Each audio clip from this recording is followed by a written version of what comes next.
That involved? Basically, travel in case you haven't been to court and you haven't turned up. So what they do is they put a warrant on you, and basically, like, have you done a runner? Court, and that gives them a reason to come and arrest you. And they just serve a piece of paper on you, throw the cuffs on you, throw you in the back of the van, give you a bit of a slap and tickle at the shop, and that's it. You get thrown in the cell for a couple of hours till they work out where they're going to put you. But see, the thing with the big issue is I haven't had a proper job for 5 years. These were the only guys that actually give me the chance to have a job, whereas no one else would, because I've got drug and alcohol problems. Yeah, I can admit that. I'm getting over them, but I'm getting help. Like with these guys I work, they give you a bit of help. Amazing. Whereas no other job company would do that for you. And like If you need somewhere to live, they'll help you find somewhere to live and stuff like that as well. You got the big issue, and like us guys here are like one little crew with a bath to each other. Yeah. But if someone gets hurt, you know, if you're in but you know, if you get hurt, mate, my family, I love my family to bits. If this ever gets aired, they know I love them to bits. But mate, those guys here, I will say my family.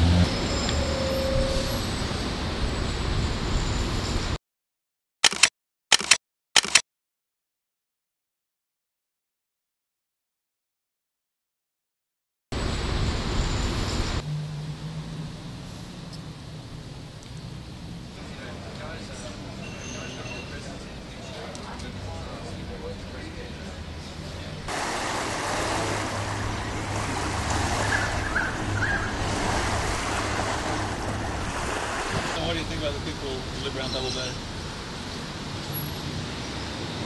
As a generalisation, sometimes a little bit insular from what's going on in the rest of Sydney, I think. Quite cliquey? Can be very cliquey, but I think that money does that, and position does that, and power does that. So wherever you are in the world, if you're in the know and in the dough, you become very cliquey. You feel like you have to keep up with the people in Double Bay? Absolutely not. I try it very hard to make damn sure I don't. I want to be different. Yeah. And what do you think about people that live in like the western suburbs and how they're different? I think sometimes they're more real, more feet on the ground. I think they're sometimes more aware of the things that really matter in life, like families. And values are important. This is a huge generalisation, but not perhaps quite as concerned with appearances in the material world. So people around here are more self-orientated? I think so. Yeah. I do think so. It's a generalisation. There are going to be lots of exceptions to that rule, but yes, I think so. That's my perception. Yeah, everyone has an opinion. Everyone has an opinion. And so you think you'll stay? And I probably will not be able to walk around this street again without being mobbed and saying, there's that dreadful woman that said all those horrible things. From Tamarama near Bondi, Right. And Double Bay is a great area. Yeah.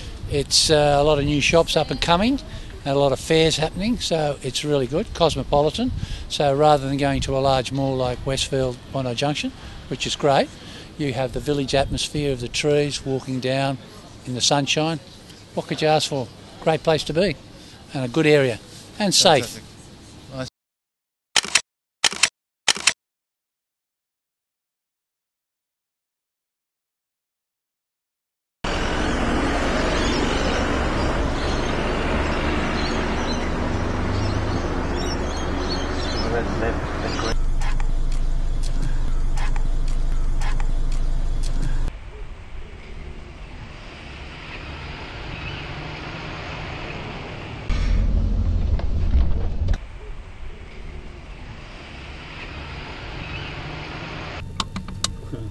And how do you think this area is different from like the North Shore? You'll have Muslims walking around everywhere. Yeah. This is the Middle East of Australia too, man. Yeah.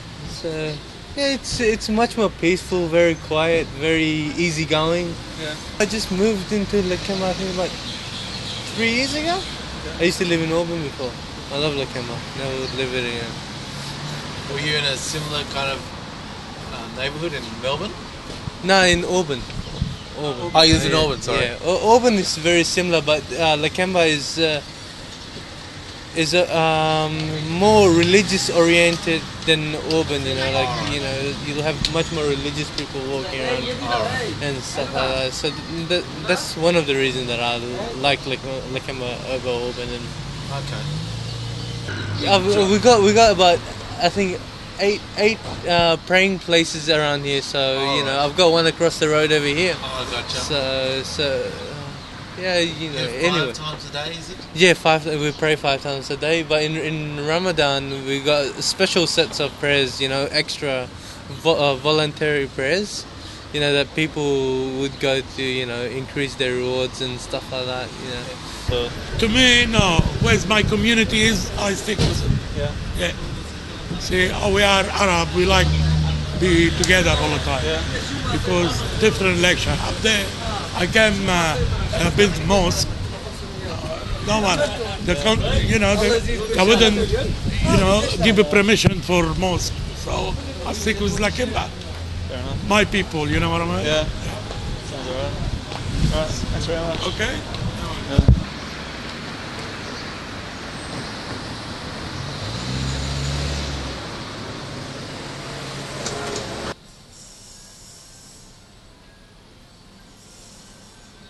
How long you've been living in this area?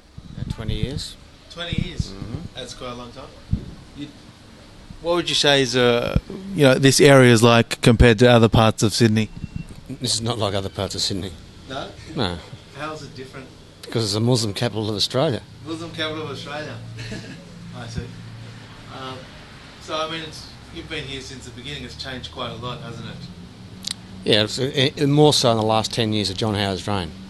All right. So despite his war on terror, and he's fighting the Arabs, he brings more fundamentalists into this country every year. Is that right? Yep. If you go walk up and down the street now, it looks nothing like it did 10 years ago.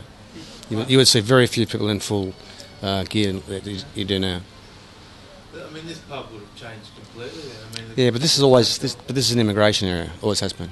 Yeah. So it's always been changing. 20 years ago, it was all islanders.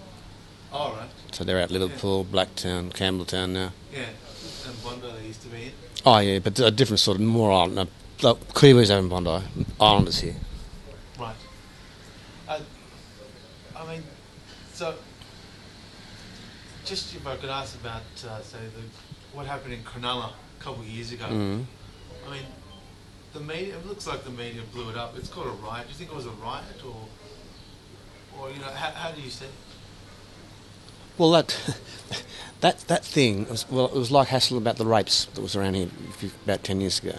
It was well known, if you're in the local papers. The main media did not pick it up because they were told not to. Bob Carr had told the cops around here to go easy on the Lebanese. Yeah. The same was out there in Cronulla. So that was why there was such a violent reaction. That fight with the lifeguards, that wasn't the first time. That had been going on and off for the last 5 or 6 years. Right. That was just came to a boil. And like the President Commissioner now, he was the guy that let the Lebs here go to Maroubra for the retaliation. And let them all... we could hear him chanting. Down really? there. Oh my God, it's terrifying. Really? He just let them drive all the way down. Oh my Did nothing. See, like I'm Have a conversation. 55, and the population in Sydney has doubled in my lifetime. So if you go back 25, 30 years ago, Sydney, a completely different country, completely different place, and people did intermix more then, because they say, for example, before they had Sunday trading in the pubs, almost everyone went on Sundays, went picnics, different parts, and then you mixed for somebody to go down south or north or whatever. So it just changed, and you didn't feel so crowded. Well, Sydney is crowded. I lived in Tokyo as well, and it's a lot busier than Sydney. But Sydney's just a crowded place now. Too crowded. The traffic's dreadful. Stay within their community. A bloke comes in here. He's the worst of both worlds. He had a Christian mother and a Muslim father. He said weekends were not fun. Now he'd go out there. He was in the Lebanese army. He abused the living daylights out of the people with the Shador and the whole lot of them. He said if they back in Lebanon, if they went to the bank, they'd be shot. He said he did not come out here to see people dressed like that here. He said it makes a mockery, but that's our multiculturalism for you. You can't criticise political correctness in Australia. It's a load of rubbish. I can't stand it. I'm alright. Years ago, someone complained to me. They said, you can't call this Tui's old, this black bear. They said, you can't call that black. It's discriminating. Gets touched.